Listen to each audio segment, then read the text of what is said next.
مش هنخرج من هنا يا هانس.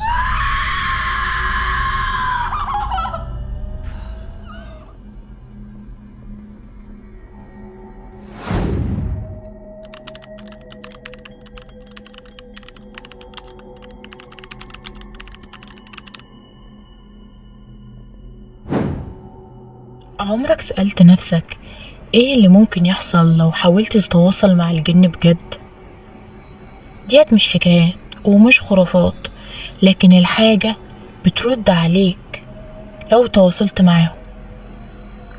انا هحكي لكم النهاردة قصة شاب فضوله كان اكبر منه ومن عقله، ودفع التمن مش لوحده لكن مع عيلته كلها.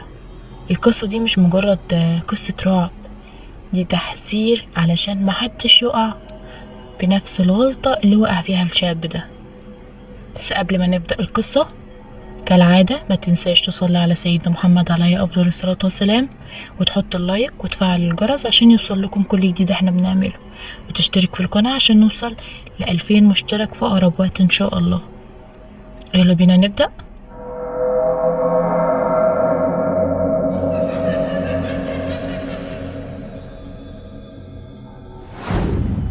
أنا اسمي محمد عمر، عندي 18 سنة، ومن صغري وأنا مهووس جدا بعالم الجن. مكتبتي كلها مليانة بالكتب عنه، ومفيش يوم بيعدي من غير ما أقرأ قصة واحدة على الأقل في اليوم. بس في يوم كده لقيت كتاب غير أي كتاب أنا قرأته قبل كده، كان اسمه عالم الجن.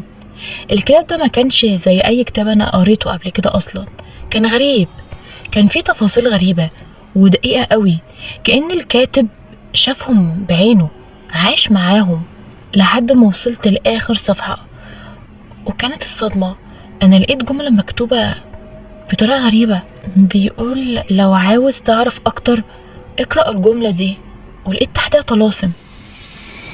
أنا بصراحة وقفت وترددت إن أنا أقرأها، بس في الآخر قرأتها. أنا أول ما خلصت قرأت الجملة دي النور قطع، سكون تام. أنا ناديت على آلي محدش رد، وبعد ثواني النور رجع. فأنا هنا جريت على أوض أهلي أشوفهم فين، ولما رحت ملقتش حد، فجريت على الشباك يمكن يكونوا تحت في الجنينة، أصل احنا قاعدين في فيلا. أنا جريت فعلا على الشباك، أنا شفت حاجة عمري ما انساها في حياتي. أنا شفت أبشع منظر في حياتي كلها، عيلتي كلها جثث من غير راس، ورسوم محطوطة قدامهم.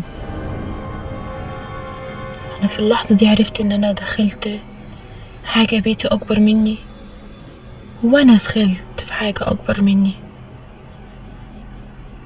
أنا رجعت أوضتي مرعوب، وفجأة سمعت صوت بيقولي انت السبب وده التمن، اهلا بيك في عالمنا. بعد كده الصوت اختفى، مفيش حد معايا في الأوضة. أنا سمعت صوت الشرطة جت، أنا مرنتش على الشرطة.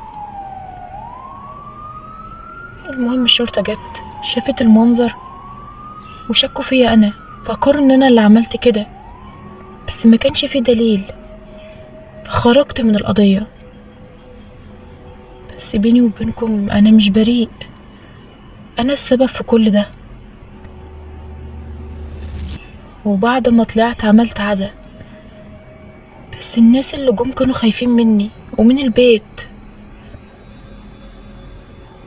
وخلصنا العزا، في نفس الليلة أنا سمعت صوت تاني، نفس الصوت، وهو بيقول لي احنا حققنا امنيتك. أنا هنا حصل حاجة غريبة قوي. أنا لقيت نفسي بضحك، مش عارف ليه. فأنا قررت إن أنا أنزل أدور على الجزء التاني من الكتاب، وفعلا بعد أيام وصلت للجزء التاني، وخدت ونزلت القابو بتاع الفيلا. بدأت أقرأ في الكتاب. الكتاب ده ما كانش عادي، كان بيعلمك ازاي تتواصل مع الجن، وازاي بكل الطريقة وبالطريقة كمان، كاتب كل حاجة. وفعلا أنا عملت كده، بدأت أرسم الرسومات والرموز اللي موجودة في الكتاب، وبدأت الطقوس. واللي حصل ما كانش طبيعي، كل حاجة حواليا بدأت تتحرك، أصوات ضحك مع صراخ، ولقيت كيان كده غريب بيقرب مني، وهمس في وداني بيقول لي كمل لو عاوز تعيش. أنا هنا رميت الكتاب ورجعت كل حاجة مكانها، بس لقيت بنت ظهرت لي في وشي، شعرها مغطي كده على وشها، لقيتها بتقولي بصوت وحش هنا لقيت الشقة كلها بتولع بيا. انا عرفت ان ده تحذير منهم عشان اكمل. اكيد انتم مفكرين ان انا ما كملتش وهربت، بس للاسف انا كملت. ايوه كملت، خفت ليكون نهايتي زي اهلي. بعد ما خلصت حبست نفسي اسبوعين من غير تواصل، من غير اي حاجة، محدش كان يعرف عني حاجة. بس انتم مفكرين مثلا ان انا ارتحت؟ انا اصوات كانت بتطاردني في كل مكان، جحيم بكل معنى الكلمة. ولقيت مكتوب على الحيطة كلام جديد، مكتوب لي اوعى تستحمى ابدا. انا وقتها استغربت، يعني ايه ما استحماش ابدا؟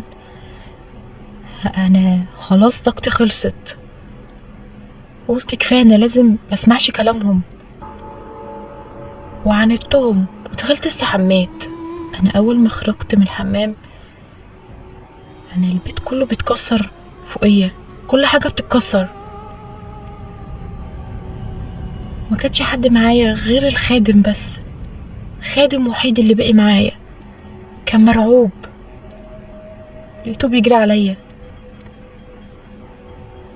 بس انا حضنته وقلت له حقك عليا، دي اخر مره. وفجاه قلبي وقف، وقعت في الارض ومت. ودي القصه اللي الاستاذ محمد قالها لي. انا سلطان اللي قلت لكم القصه، انا الخادم اللي الاستاذ محمد قال عليه. انا سلطان، عندي 15 سنه. بابايا كان شغال في فيلة استاذ محمد. بابايا توفى وانا اللي فضلت معاهم، وشفت كل حاجه، شفت موت استاذ محمد، كل حاجه حصلت قدامي. بس انتوا اكيد مفكرين ان القصه خلصت بعد موت استاذ محمد. لا، لان بعد موته انا نزلت القبر ولقيت الكتاب اللي الاستاذ محمد قال عليه مفتوح على نفس الجمله، اقرأها لو عاوز تعرف اكتر. ومن يوميها وانا بسأل نفسي، هو ليه استاذ محمد وصل للحال ده؟ وليه كمل العهد؟ وهل دي كانت النهاية ولا لسه في اكتر هيبتدي؟ انا حاسس ان الكتاب ده مستني حد يقرأه، ولسه اللعنة ما انتهتش. انا بعد موت استاذ محمد هربت من الفيلا، خفت لحد يقول ان انا السبب، لان انا الوحيد اللي كنت قاعد معاه. وعلى فكرة انا مغير في الكلام، مش في القصة، انا مغير اسامينا عشان انا مش عايزة اتأذي. انا حاليا عندي 20 سنة، انا بس مش عاوز حد يقع في غلطة استاذ محمد. وياريت تدعوا الاستاذ محمد واهله بالرحمة. بس انا مش غلطان، محدش يحط اللوم عليا، انا ماليش ذنب. انا لو اي حد مكاني هيخاف ويهرب، لان الكتاب ده اكبر مننا كلنا. بس كده.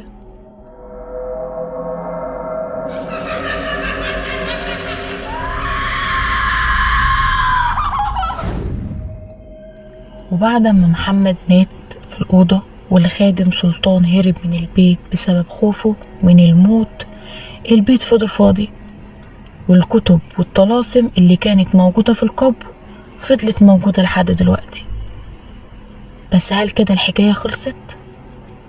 لأ، الناس كلها بتقول ان هما بيسمعوا صوت غريب في البيت، همسات على ضحك أطفال، كأن في حد عايش جوه بالرغم ان المكان فاضي. ولما الشرطة بتحاول تعرف ايه اللي بيحصل جوه البيت ده، كل حاجة بتختفي، كل حاجة بترجع طبيعية، كأن مفيش حاجة بتحصل. أما الكتاب الملعون فضل مفتوح على آخر صفحة، والطلاسم بتلمع كأنها بتنادي أي حد يقرأها. وكده خلصت قصة محمد.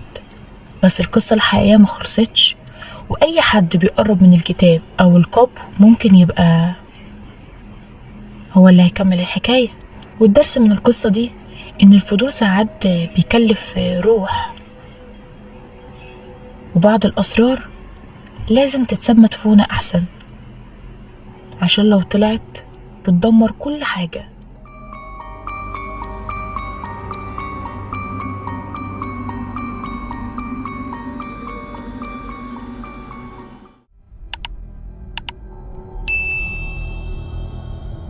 بس لازم تعرفي ان انا راجع قريب.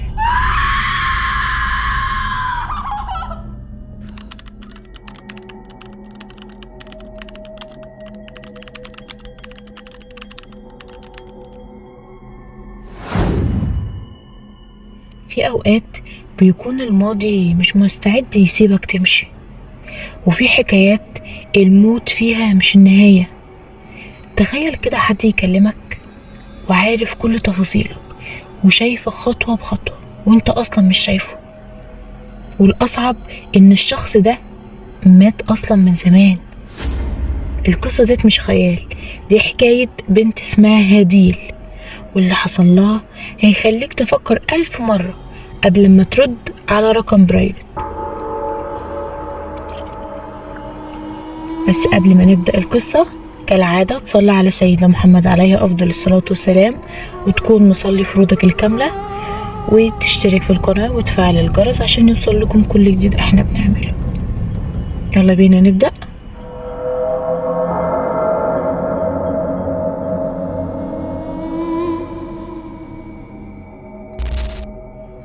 كنت واقفة قدام المدرسة بتاعتي بعد يوم الدراسي لما خلص. كنت مستنية صاحبتي تخرج لأن أصلا ما روحتش اليوم ده المدرسة. أنا حاليا تالتة ثانوي وعندي 21 سنة. بسبب ظروفي العائلية وقفت تعليمي، لكن بعد وفاة والدي قررت ان ارجع التعليم واكمل حتى لو جنب شغلي. كنت بحاول ان اتماسك وابدأ من جديد، لكن بصراحة ما كنتش اعرف ان الماضي مش هيسيبني. فجأة موبايلي رن برقم برايفت. انا بصراحة استغربت، قلت مين اللي يتصل بيا من رقم زي ده؟ الو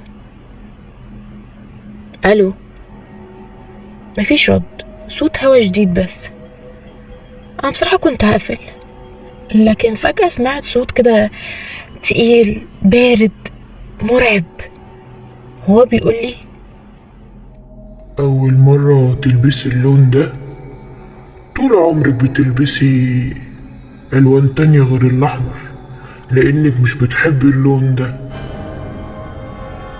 انا بعد ما سمعت الصوت ده انا جسمي اتنفض. بصيت حواليا بسرعة، لقيت الشارع فاضي، قلبي كان هيقف. وفجأة سمعت صوت همس بيقول لي: انا واقف قدامك. انا بصيت قدامي ما لقيتش حد. كان احساس مرعب لما يكون في حد شايفك وانت اصلا مش شايفه. ما تتلفتيش حوالين نفسك، كده كده مش هتشوفيني، على الأقل دلوقتي، بس لازم تعرفي إن أنا راجع قريب. أنا جريت بأقصى سرعة لحد ما وصلت البيت عندنا. دخلت أوضتي، استخبيت تحت البطانية زي العيال. جسمي كان بيتنفض من الرعب. رحت في النوم، وتاني يوم كنت بحاول إن أنا أذاكر، لكن عقلي مش عاوز يسيبني. قعدت أفكر في اللي حصل لي امبارح، بس نمت على نفسي على المكتب، وفجأة حسيت بإيد على شعري ونفس دافي عند رقبتي. أنا قمت مرعوبة. أنا لقيت الموبايل رن تاني، ونفس الراجل وهو بيقول لي: شعرك لسه حلو زي ما هو، متغيرش.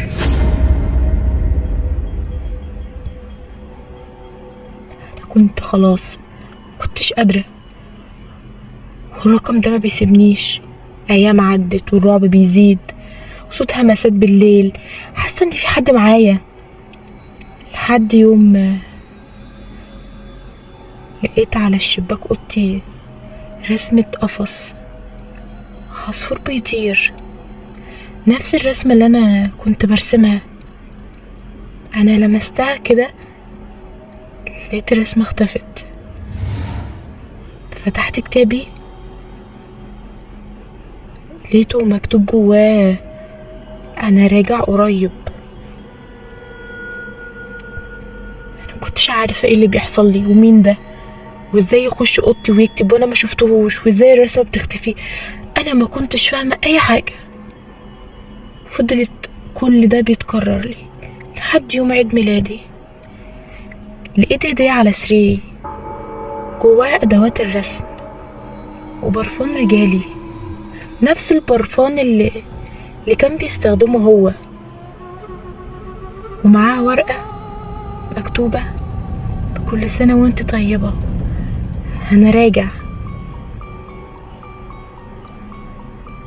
مين ده وعارف كل حاجة عني ازاي؟ هو ايه اللي بيحصل لي؟ وفي يوم كنت ماشية في الشارع، نفس الرقم رن. رديت، وبيقول لي: أنا فعلا موجود، لسه معرفتنيش؟ التليفون وقع من ايدي، مكنتش قادرة اقف على رجلي، بس الحمد لله ربنا قدرني ان انا اقدر ان انا اروح البيت. وكنت مهدودة ونمت. في الحلم شفته واقف بيقول لي: ده أنا كنت عايش جواكي، معقول نسيتيني؟ مرة واحدة صحيت مخضوضة من الحلم، ولقيت رقبتي وجعاني. بصيت في المراية لقيت رقبتي محروقة. وهنا مامتي قررت ان هي تودينا عند الشيخ. سمع كل حاجة وسألني: هو خطيبك مات امتى يا بنتي؟ قلتله نفس يوم وفاة بابايا. لقيته سكت كده وقال لي: اللي بيجيلك ده يا بنتي روح خطيبك. انا هفهمكم. انا كنت مخطوبة لواحد اسمه عمر، كان بيحبني جدا، واللي فهمته من الشيخ ان هو عمل معاهدة وعاوز ياخدني معاه، بس انا رفضت. انا مش عايزة اتعذب، مش عايزة اعيش تحت رحمته واكون اسيرته. انا عايزة اعيش. واخر حلم حلمت بقفص وجوه عصفورة، وانا فتحت باب القفص والعصفورة طارت. بعدها عمر ظهر لي، بس ظهر لي هو شكله وكل حاجة، حتى الطقم اللي طاف بيه. واخر كلمة قالها لي: لو بعدي عنك هيخليك حرة أنا راضي، وهفضل جنبك حتى لو مش هتشوفيني. وبعدها اختفى. ومرت سنة. يمكن القصة دي تتصدق او لا، يمكن تكون وهم او يمكن تكون حقيقة، انتوا حرين، بس انا متأكدة منها. لان انا عشتها فعلا. انا ما بقتش خايفة لان في حد حتى لو هو ميت لسه بيحميني، ولسه بيحميني لحد النهاردة. هو فعلا راجع، وراجع قريب. مش هنخرج من هنا يا يمكن الحكاية دي غريبة، ويمكن في ناس مش هتصدقها، بس الحقيقة ان مش كل حاجة بنشوفها بعينينا، في حاجات بتتحس بس. اهم حاجة ان هي ما بقتش تخاف زي الاول، ولا بقت تهرب من الضلمة، لانها فهمت حاجة مهمة، ان مش كل اللي بيرجع من الموت بيكون شر، ولا كل حاجة مرعبة معناها خطر. في حاجات بترجع عشان تحميك حتى لو كانت من العالم التاني، ويمكن عمر اختفى بس اثره لسه موجود، وفي كل خطوة بتاخدها موجود معاها، وفي كل مرة بتقع هو اللي هيقومها. يمكن مش بتشوفه بس بتحس بيه، وحاسة ان هو موجود لحد دلوقتي على كلامها، واقف وراها وبيحميها، ومستني منها اشارة ان هي توافق ان هي تكمل معاه للنهاية. وبس كده.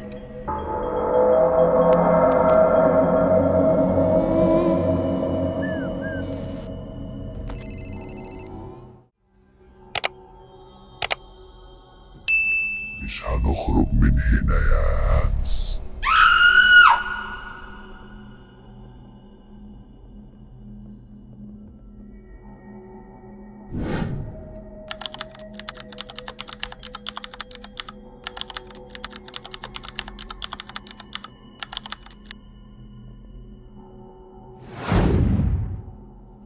في ناس بتبيع روحها وهي فاكرة ان هي هتكسب الدنيا، بس في الحقيقة ان الدنيا هي اللي بتشتريهم. القصة دي مش عن السحر وبس، دي عن واحدة قررت تبقى كل حاجة، وفي الآخر بقت ولا حاجة. قبل ما نبدأ القصة ما تنساش تصلي على سيدنا محمد عليه أفضل الصلاة والسلام، وتفعل الجرس، وتشترك في القناة عشان يوصل لكم كل جديد احنا بنعمله.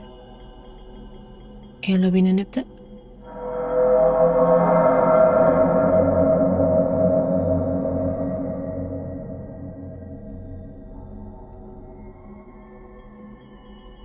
الحارة دي الناس اللي فيها عايشة على قدها، بس في حاجة غريبة، أي حد بيختفي منهم محدش بيدور عليه، كأن في اتفاق صامت، وفي حاجات ما ينفعش تتفتح. حكايتنا بتبتدي مع بنت اسمها نوى، عندها 24 سنة، عايشة مع أمها المريضة، شغالة شغلانة بسيطة، ومرتبها مكفي علاج مامتها بالعافية. كل يوم بتصحى على نفس الإحساس، إنها محبوسة في حياة مش بتاعتها، في دنيا أكبر من دنيتها. والصوت اللي بيجي في عقل نهى: أنا مش المفروض أكون كده، أنا أحسن من كده، أنا عايزة أعيش زي بقية البنات. وفي يوم راحت شغلها، بس للأسف انفصلت. وفي نفس اليوم برضك الدكتور قال لها علاج مامتك غلي. وفي نفس الليلة بالليل شافت صورة دينا صاحبتها في خطوبتها. كل ده في يوم واحد. ساعتها حاجة جواها انكسرت. لما الساعة جت 2 بالليل، نهى نزلت في الشارع لوحدها. مرة واحدة سمعت صوت جاي من وراه، كان صوت ست عجوزة، وكانت بتقولها: انتي محتاجة مساعدتي يا بنتي. هنا نهى اتجمدت، لأن الصوت ده كأنه خارج من جوه دماغها مش من بره. وفعلا لفت لقت ست عجوزة شكلها غريب قوي، وبتقول لها محتاجة مساعدتي يا بنتي، أنا عارفة.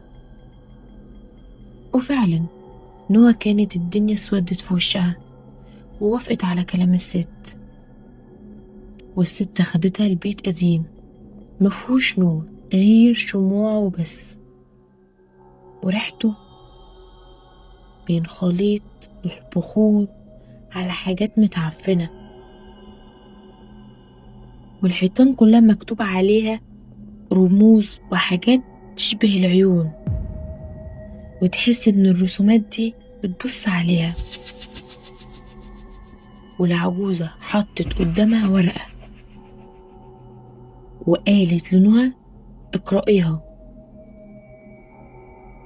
الكلام ما كانش مفهوم، بس لسان نهى بيتحرك لوحده. وفجأة في جرح ايد نهى اتفتح لوحده، والدم بدأ ينزل على الورقة اللي قدام نهى، والشموع كلها انطفت مرة واحدة، وصوت سمعته بس ما كانش صوت العجوزة، وقال تم القبول. وفي أسبوع واحد بس نهى لقت شغل أحسن من اللي كانت فيه، وبقت جميلة بشكل ملحوظ جدا، وكل الناس بقت تبص عليها، حتى اللي كان بيهينها بقى بيترجاها. والشاب اللي كانت بتحبه رجع لها بس بشكل غريب، بقى مهووس بيها، بيكلمها في كل دقيقة، بيخاف تبعد عنه لحظة، وده طبعا ما كانش بيحصل، وده اللي خلى نوى تبدأ تقلق وتقول ده مش طبيعي، في حاجة مش مظبوطة. وفي ليلة نهى صحيت من النوم، لقيت نفسها واقفة قدام مراية، بس هي مش فاكرة ان هي قامت اصلا من على السرير. وهنا حياة نهى اتشقلبت 360 درجة، بقيت بتشوف حاجات غريبة مش موجودة، وتسمع أصوات ضحك بنفس ضحكة العجوزة، وفي كل مرة المراية كانت بتوريها وش مش وشها، وش حد تاني.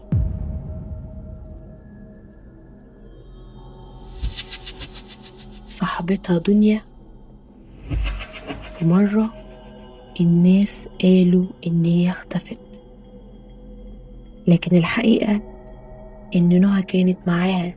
أيوة، واللي هنعرفه إن نهى فاقت ولقت هدومها كلها عليها دم. وهنا نهى بدأت تصرخ، وبقت تسمع صوت حد بيضحك كأنه بيضحك على صراخها. وهنا نهى ما كانتش فاهمة ايه الدم اللي جه على لبسها ده، وهنا قررت انها تروح للعجوزة عشان تفهم اللي بيحصل لها.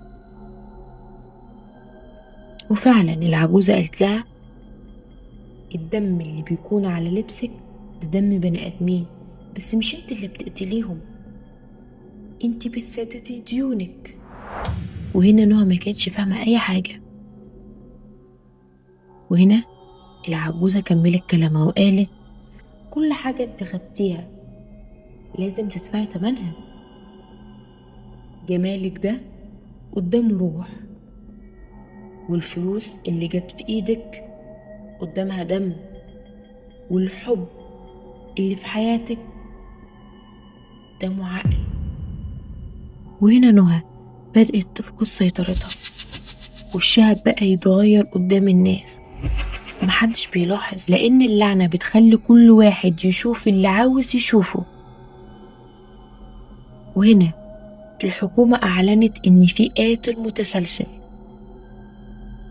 ونهى اختفت زي اللي بيختفوا.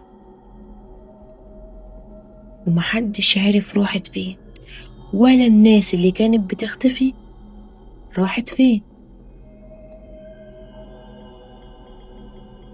وفي شقة جديدة بنت جديدة باسم مختلف واقفة قدام المراية وبتضحك، بس المراية عكسة وش الست العجوزة.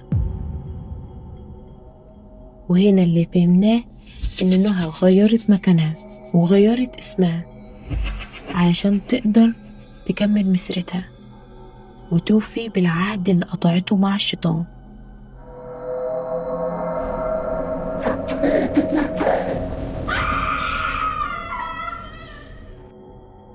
وهنا هنوصل إن مش كل حاجة بتلمع بتكون دهب، وفي طرق مهما كانت مغرية نهايتها واحدة. اللي بيبيع روحه عمره ما يقدر يرجع يشتريها تاني.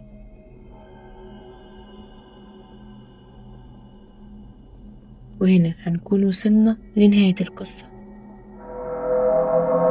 مش هنخرج من هنا يا أمس.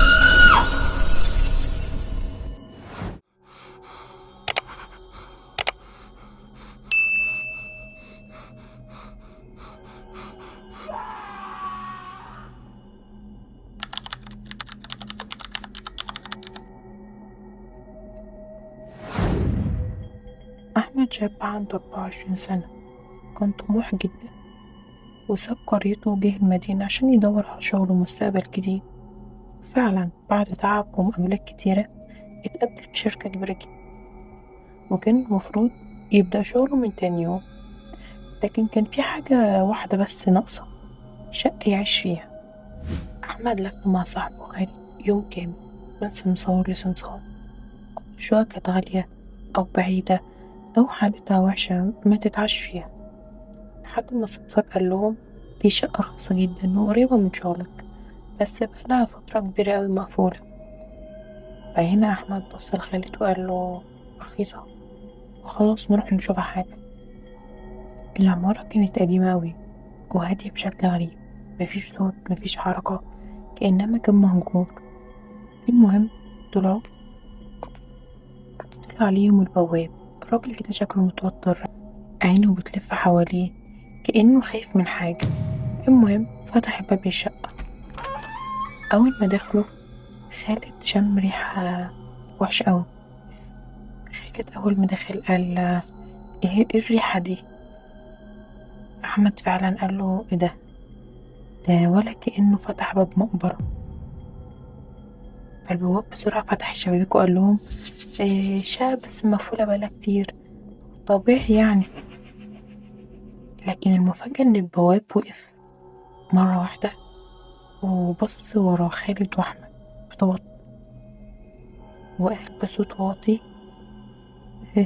سيدي ده الساكن الجديد. فهنا أحمد بص وراه وشاف الراجل كده واقف بعيد ساكت وبيبص بس، عينه غريبة مش زي البني آدمين.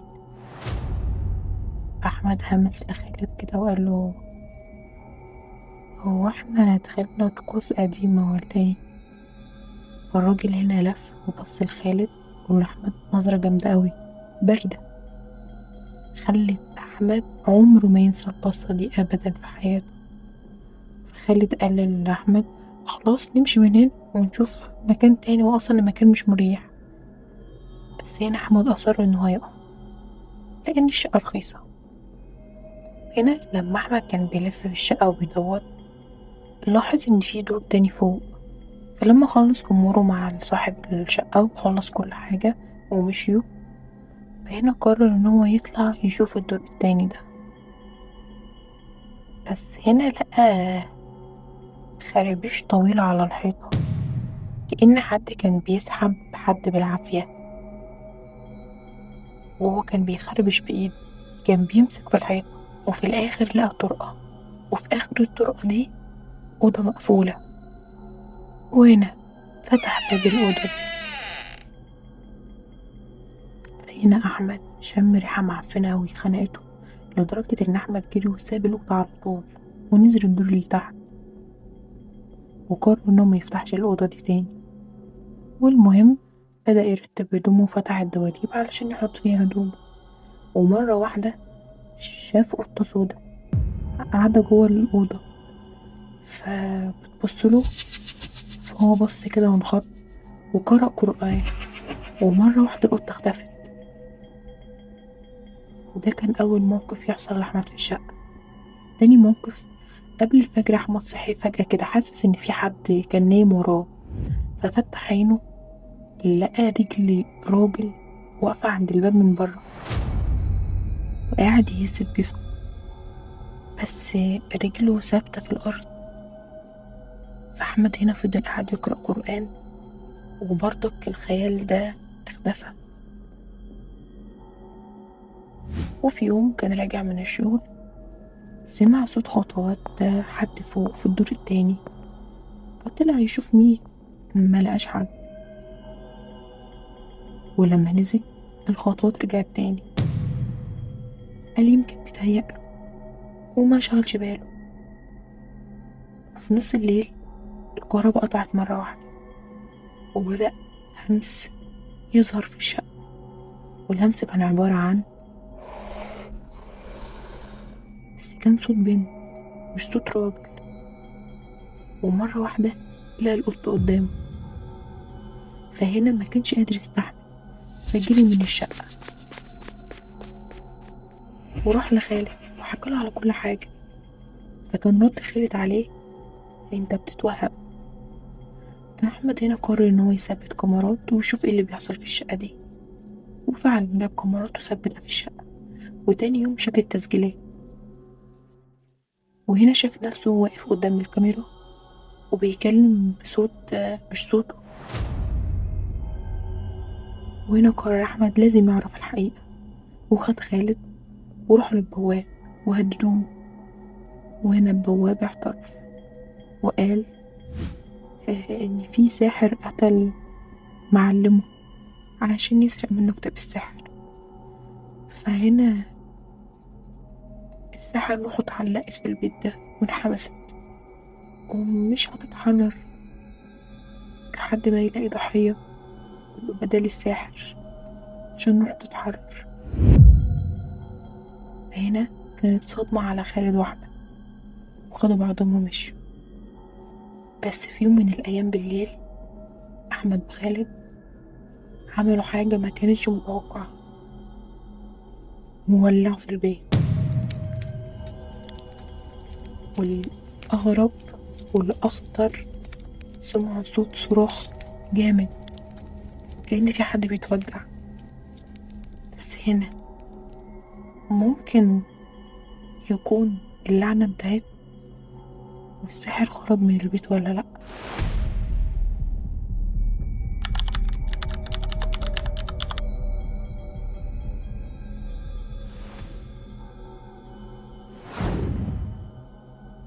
في يوم من الأيام كان في عيلة كده صغيرة مكونة من أب وأم وبنتين. الأخت الصغيرة كانت دايما بتحب تنام جنب أختها الكبيرة على نفس السرير، لكن الأخت الكبيرة ما كانتش طبيعية زي البني آدمين. هي كانت بتتكلم عادي وبتضحك وبتتحرك، لكن جواها حاجة غلط، حاجة تقيلة. عقلها دايما مليان بالأفكار اللي مش كويسة، وهدوءها كان مرعب أكتر من صراخها. ومع كده كانت أختها صغيرة بتحبها جدا، وكانت هي كمان بتحب أختها الصغيرة حب غريب زيادة عن اللزوم. في يوم البيت كان كله نايم، والأختين نايمين جنب بعض كالعادة. عدى نص ساعة تقريبا، هنا الأخت الصغيرة صحيت فجأة بدون سبب، لفت وشها ناحية أختها، والطفلة هنا اتجمدت مكانها. لقيت أختها الكبيرة كانت صاحية، بس بتبص عليها نظرة ثابتة باردة مخيفة، وابتسامة غريبة قوي، ابتسامة مرعبة،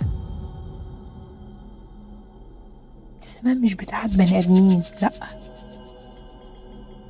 البنت الصغيرة هنا اتجمدت من كتر الرعب.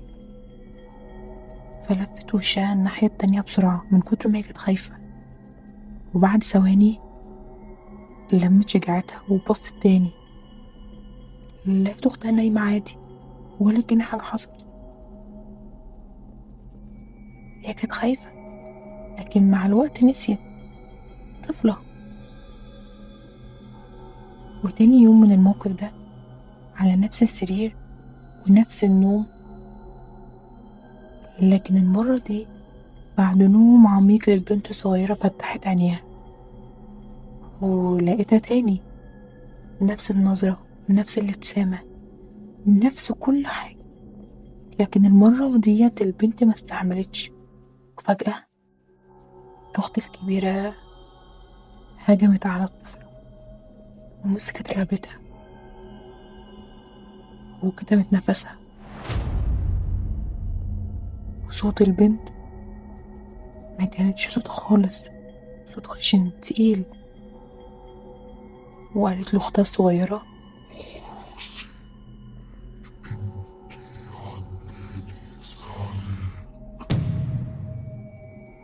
البنت الصغيرة كانت بتحاول تتنفس، بتخبط، بتقاوم، لكن مفيش فايدة. ومرة واحدة صراخ البنت وقف وحركتها وقفت، كل حاجة سكتت. وهنا الأم والأب دخلوا يجروا، لكن فات الأوان. الأخت الصغيرة ماتت خنقها على سريرها، السبب كان أختها. وهنا الأم والأب كانوا مصدومين، ما كانوش فاهمين ازاي. دي كانت بتحبها جدا أكتر من نفسها. فهنا مسكوا البنت الكبيرة وهي هادية بشكل مرعب وسألوها: انت عملت كده ليه؟ فبصت لهم بكل برود وقالت لهم: صراخة تعبني وبس. بعد أيام جابوا لها شيخ عشان يقرأ عليها، وأثناء لما الشيخ كان بيقرأ هنا البنت قعدت تصرخ جامد وتحرك حركات غريبة وصوتها اتغير، واتضح إن هي كانت متلبسة بجن شرير كان متضايق من صراخ وبكاء الأخت الصغيرة. وهنا استغل حب أختها الكبيرة وعماها وخلاها تقتل أختها. وهنا أحيانا أخطر حاجة ما بيكونش الكره، ممكن يكون أخطر حاجة هو الحب متلبس بشيء مش من عالمنا.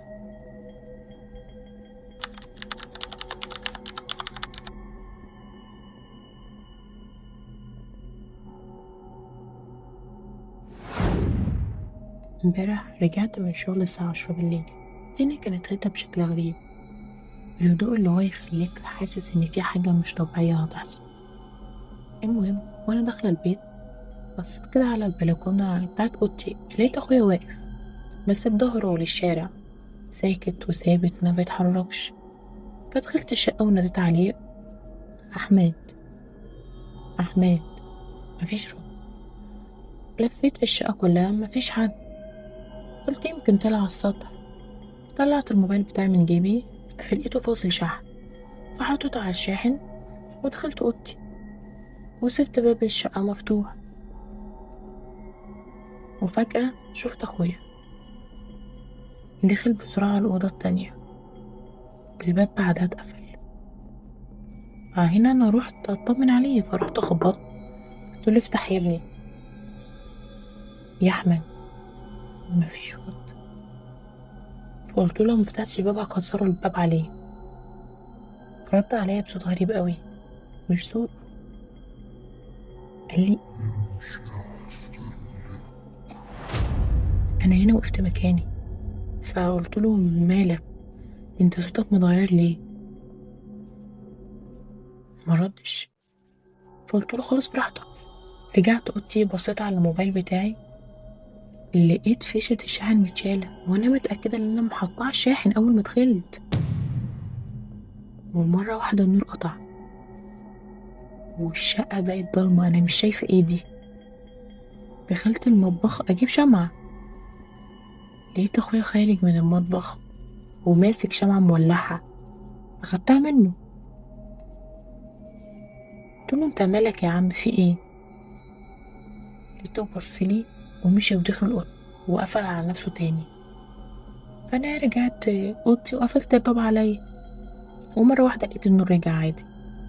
فلفيت وشي لقيت اخويا على السرير قدامي قاعد باصص لي وبيضحك. فانا قلت له انا متعصبه، انت يا ابني مش داخل اوضتك من شويه وقفلت عليك؟ انت دخلت هنا ازاي؟ لقيته ما بيردش وقاعد يضحك بس. فانا اتضايقت اكتر وخدت الموبايل وطلعت الصاله. الموبايل كان 10%، ففتحته. وفجأة سمعت صوت الحلل اللي في المطبخ بتتخبط، بتقع يعني. حنفية المية فتحت مرة واحدة، ضحك عالي، مش عارفة في ايه، وباب الأوضة بيتفتح وبيتقفل لوحده. شميت ريحة دخان كأن في حاجة بتنحرق. والغريب ان انا كنت باردة مش خايفة. فصرخت وقلت له بطل بقى يا زفت، انت بتعمل ايه؟ لقيته بضحك والضحك زاد اكتر. ومرة واحدة التليفون رن، بس رقم اخويا. فرديت عليه وقلت له نعم يا عبيط، انت فين؟ بس سكت شويه وقال لي يا اميره انا ماما واخواتك عند خالتك من العصر، بنتصل عليكي من بدري يا بنتي، احنا هنرجع بس متاخر. انا ساعتها الدم اتجمد في عروقي ودخلت اوضه اخويا ما لقيتش فيها حد. المطبخ هادي، الحنفيات مقفوله، مفيش دخان، مفيش اي حاجه. انا هنا جريت على باب الشقه وفتحته، بس ما كانش بينفتح. سمع نفس ورايا، فلفيت شفت خيل اسود قدامي طالع من المطبخ وجاي عليا، وباب الشقة ما بينفتحش. الخيال كان بيضحك. فانا هنا جريت على البلكونة، احنا في الدور الاول، احنا جنبنا عمود نور. فطلعت عليه ونزلت على طول، وانا ما ببصش ورايا. ومن يوميها عمري ما دخلت البيت ده لوحدي، وبالليل بقفل عليا الأوضة بالمفتاح. بس ساعات بسمع خبط على الأوضة بتاعتي وصوت همس بيقول لي